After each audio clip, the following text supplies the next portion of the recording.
Lok Naik foundation సాహిత్య పురస్కారం 2026 సంవత్సరానికి గాను విశాఖపట్నం ఆంధ్ర యూనివర్సిటీ విశ్రాంత తెలుగు ఉపన్యాసకులు ఆచార్య డాక్టర్ వెలమల సింహన్నకు లోక్ నాయక్ ఫౌండేషన్ వ్యవస్థాపక అధ్యక్షులు పద్మవిభూషణ్ డాక్టర్ యార్లగడ్డ లక్ష్మీప్రసాద్ సౌజన్య దంపతులు ప్రఖ్యాతిగాంచిన బొబ్బిలి వీణా ప్రతిమతో పాటు 2 లక్షల రూపాయల నగదు పురస్కారంతో సత్కరించారు.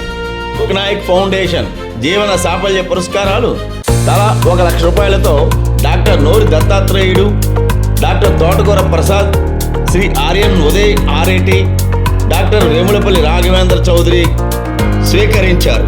ఈ సందర్భంగా ఏర్పాటు చేసిన సభకు హైకోర్టు న్యాయమూర్తులు జస్టిస్ గణమనేని రామకృష్ణ ప్రసాద్, ఉపశాసన సభాపతి రఘురామకృష్ణంరాజు, శాసనసభ్యులు గంటా శ్రీనివాసరావు, సినీ నటి ప్రభ మరియు జీవన సాఫల్య పురస్కార గ్రహీతలు పాల్గొన్నారు. ఆదివారం ఉదయం దస్పలా హోటల్లో జరిగిన ఈ వేడుకలో నగరంలోని ప్రముఖులు ఎంతో మంది పాల్గొని విజయవంతం చేశారు. అవిశ్రాంత సాహితీ వ్రతుడు ఆచార్య వెలమల సింహన్న గారు కేవలం ఒక వ్యక్తి మాత్రమే కాదు, తెలుగు భాషా పరిరక్షణలో ఒక వ్యవస్థ. ఉత్తరాంధ్ర కుగ్రామం నుండి వచ్చి ఆంధ్ర యూనివర్సిటీలో అత్యున్నత పదవులు చేపట్టి 100కు పైగా పుస్తకాలు రాసిన వారి ప్రస్థానం ఎంతో మంది పరిశోధకులకు స్ఫూర్తిదాయకం. ముఖ్యంగా వారు చేసిన భాషా శాస్త్ర పరిశోధనలు తెలుగు భాష ఉన్నంతకాలం నిలిచి ఉంటాయి. శతాధిక గ్రంథకర్తగా, విశిష్ట సాహితీవేత్తగా, బహుముఖ ప్రతిభాశాలిగా తెలుగు సాహిత్య రంగంలో విశిష్ట కీర్తి పొందిన ఆచార్య వెలమల సింహన్న గారు 1955వ సంవత్సరం మార్చి 1వ తేదీన శ్రీకాకుళం జిల్లా జలుమూరు మండలం తిమడాం గ్రామంలో జన్మించారు. శ్రీమతి ఆరుద్రమ్మ, డాక్టర్ కృష్ణమూర్తి గారు వీరి తల్లిదండ్రులు. సింహన్న గారు సంస్కృతం, హిందీ, తమిళం, ఉర్దూ, లింగ్విస్టిక్, ట్రాన్స్లేషన్, ఫంక్షనల్ ఇంగ్లీషుల్లో డిప్లొమాలు చేసి తమ ప్రతిభకు మరింత పదును పెట్టుకున్నారు. సింహన్న గారు తాను చదువుకున్న ఆంధ్ర విశ్వకళా పరిషత్తులోనే దూర విద్యా కేంద్రం తెలుగు విభాగంలో లెక్చరర్గా, రీడర్గా, ఆచార్యులుగా సేవలందించారు. సింహన్న గారు అడవి బాపిరాజు గారి కథలు, కవిత్వం మీద పరిశోధన చేసి Raghupathi Venkaiah Naidu best thesis award పొందటం ద్వారా తమ ప్రతిభను నిరూపించుకున్నారు.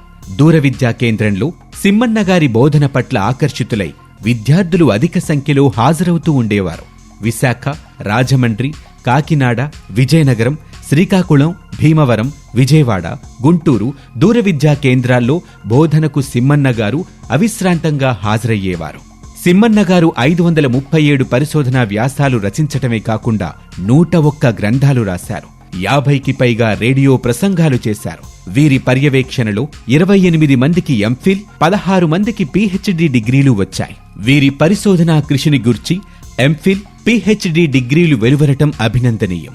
సింహన్న గారు రచించిన భాషా చరిత్ర, తెలుగు సాహిత్య చరిత్ర, తెలుగు సాహిత్య విమర్శా సిద్ధాంతాలు, ఆధునిక భాషా శాస్త్రం మొదలైన గ్రంథాలు అనేక విశ్వవిద్యాలయాల్లో రిఫరెన్స్ గ్రంథాలుగా ఉన్నాయి. సింహన్న గారు డాక్టర్ గుమ్మా సాంబశివరావు గారు కలిసి బాల వ్యాకరణానికి శాస్త్రీయ వ్యాఖ్యను వ్యవహారికంలో రచించటం వల్ల ప్రస్తుతం అన్ని విశ్వవిద్యాలయాల్లో ఇది రిఫరెన్స్ గ్రంథంగా ఉంది. సింహన్న గారి రచనలు civil services, group 1, group 2, NET, SET, లెక్చరర్ల ఎంపిక మొదలైన పోటీ పరీక్షలకు వెళ్లే విద్యార్థులకు, ఉద్యోగార్థులకు ఆధార గ్రంథాలయ్యాయి.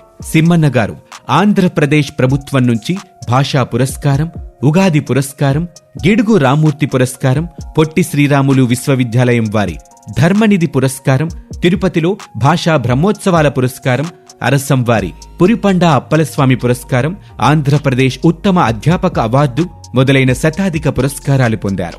అమెరికాలోని మిచిగన్ రాష్ట్రంలోని డెట్రాయిట్ నగరంలో 2015లో జరిగిన టానా ప్రపంచ సభలకు, 2016లో సింగపూర్లో జరిగిన 5వ ప్రపంచ సదస్సుకు హాజరయ్యారు. ఆచార్య సింహన్న గారు భాషా బ్రహ్మ, భాషా భూషణ, సాహితీ బ్రహ్మ, సాహితీ సవ్యసాచి, సాహిత్య సేవారత్న, జ్ఞాన జ్యోతి మొదలైన బిరుదులు పొందారు. గిడుగు, గురజాడ, కందుకూరి, కట్టమంచి రావిశాస్త్రి మొదలైన మహనీయుల కృషిని గూర్చి సింహన్న గారు ప్రత్యేక గ్రంథాలను వెలువరించారు. నిరంతర అధ్యయనం, అవిశ్రాంత పరిశోధన, విరామాన్ని పాటించని రచనా వ్యసనం, ఆచార్య సిమ్మన్న గారి బలాలు, బలహీనతలు. ఆచార్య సిమ్మన్న గారు లోక్ నాయక్ పురస్కారాన్ని పొందడం బంగారానికి తావి అద్దినట్లుగా భావించవచ్చు.